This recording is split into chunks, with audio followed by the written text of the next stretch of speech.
So there's this one assignment that I had to do in 11th grade. It was writing an essay about your biggest failure. Some may say their biggest failure was something very embarrassing or scarring.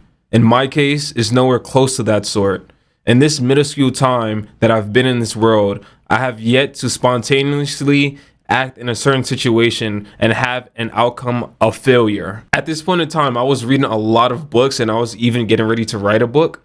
And I would just put a lot of quote unquote big words in my sentences. And I just, looking back at it, it's like, come on, bro. I'm 17 years young, so there is no excuse of not experiencing such a big slice of life. In my view of things, that's one of my biggest failures yet. I have failed to take on risk.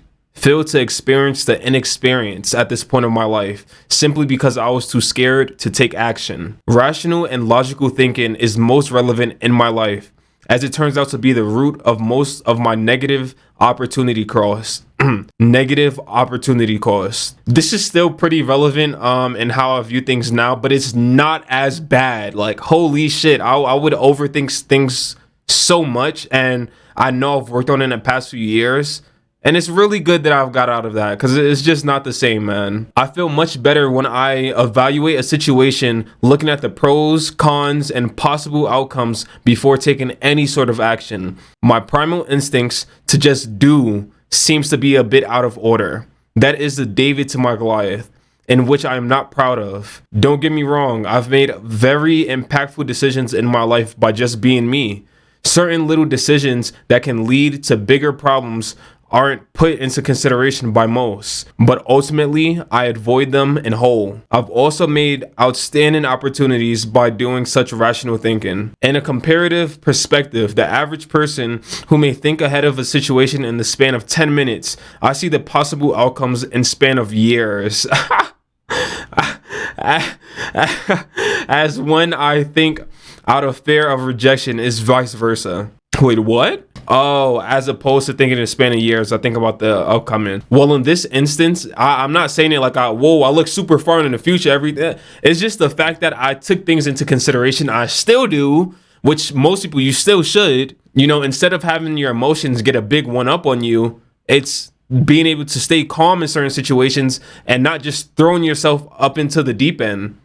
And that goes into different things such as like get into argument, fights, doing things with irrational thinking and just not even realizing what you're doing. I just never had the tendency to do dumb shit like that up until I tried to work on this type of stuff, because then I've made a lot of mistakes, but thankfully I'm finding a middle ground sometime now. Although there are big advantages to evaluating most situations before taking action, I feel the cons will indefinitely outweigh the pros. I've taken the initiative to make my own experiment to increase my primal instincts that resides within me.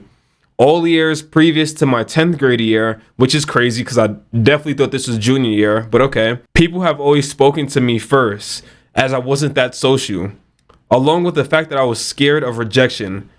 2 years ago in my sophomore year, oh shit, this was senior year then. What? I thought to myself, I need to expand my context in order to correspondingly expand my content of opportunities and fulfillment. What? I think I understand, but holy shit, that is going over my head. I'm sure it made perfect sense when I wrote this shit out, but I have no idea what I'm trying to say. I mean, I have an idea, but like, what? What are you talking about, son? So I decided to force myself into situations of failure and reject. Oh, in order for me to get into certain opportunities, I need to, I don't know. Never mind.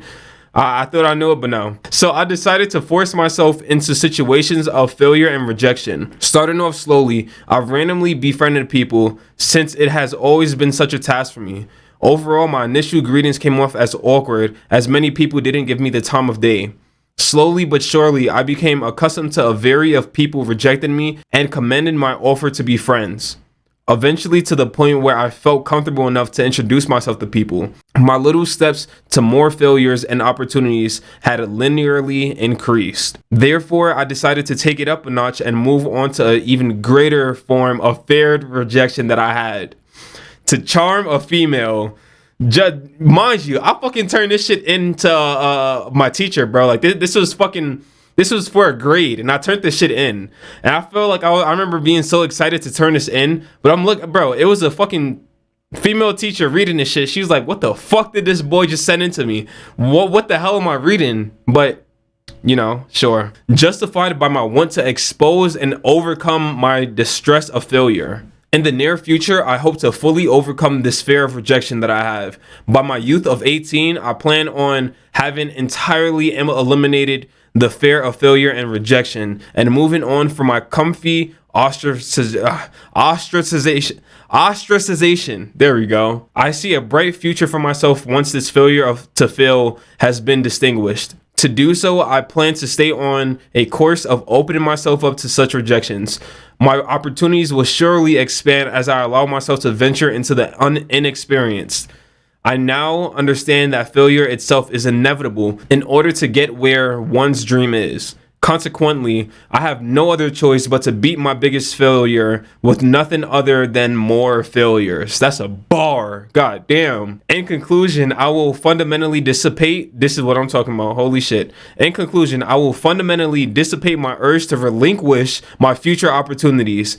As my logical and rational thinking is exceptionally good, this causes me to lose out on alternate bigger pictures. I will continue to further my personal experiments as I know it will help me slowly overcome each doubt of rejection I have. My realization that my biggest failure of all is not having many failures will allow me to make bigger and better decisions in my future. Once again to say, failure is inevitable. So I must fail to essentially make any type of progress. Now, as far as where this essay was meant to go, I of course understand where I wanted to be. I just wanted to fucking get out there more. I was tired of being such a bitch and scared of getting rejected by people and failing at things, whether it's how I was viewed or just having a feeling of knowing that I did not get where I wanted to be. And in the past few years, I've definitely worked on that. Holy shit, I have worked on it, man. Like, I gotta clap it up. Even, around 18, that's when I decided to make calls to different brokerages, and I had an internship under a realtor, and that was like the beginning of it. That's when I was 18. I was fresh out of school, and it's just been failure after failure after failure after failure after failure, then success, and then failure after failure after failure. So I'm fucking glad. I'm glad that I took more risk. I'm glad that I'm taking more risk still, and that it has made a big change on me, because my overthinking and just me freezing up, sure, it still happens, but it's not as drastic as it used to be. So for everybody else, I feel like it is good to write down the things that you know you need to improve on and just look back at it at some point. It's been 4 years now since, 4 years? Yeah, it's been a little while. And, you know, I can look back and say I've worked on the things that I have need to. I've worked on the things that I said that I wanted to. So I'm thankful for it. Very thankful. I'll see you guys another time, another place.